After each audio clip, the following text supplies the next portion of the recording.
जम्मू आ गए, दिल्ली आ गए, अलग अलग जगह पे आ गए, और अगर सरकार उनको कहेगी फिर से हम मेरी बात समझ गए क्या? सबके साथ मर्डर हो जाता है क्या? सारी बहुएं जला के मार दी जाती? दोस्तों, ऑपरेशन सिंदूर की बात करता हूं मैं आज। जी हाँ, ऑपरेशन सिंदूर भारत में चर्चा का विषय है।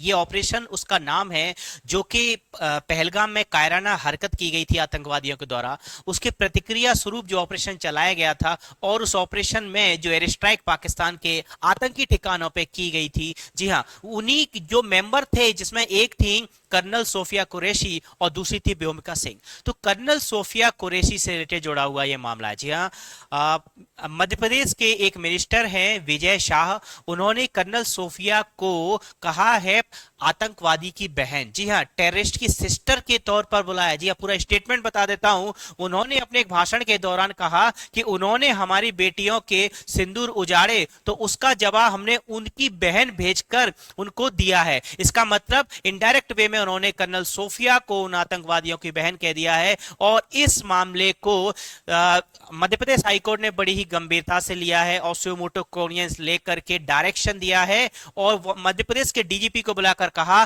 कि 4 घंटे के अंदर इस व्यक्ति के विरुद्ध में एफआईआर दर्ज होनी चाहिए। एफआईआर दर्ज हो चुकी है मध्य प्रदेश में, और उसके बाद में मामला पहुंचता है सुप्रीम कोर्ट। जी हाँ, आज के ही दिन विजय शाह पहुंचते हैं सुप्रीम कोर्ट अपनी इस एफआईआर के अगेंस्ट में।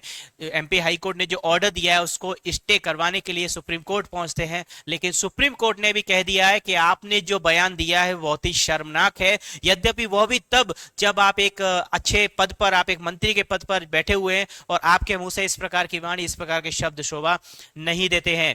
तब सुप्रीम कोर्ट ने इस मामले में आज की डेट में कोई इंटरफेरेंस करने से मना कर दिया है।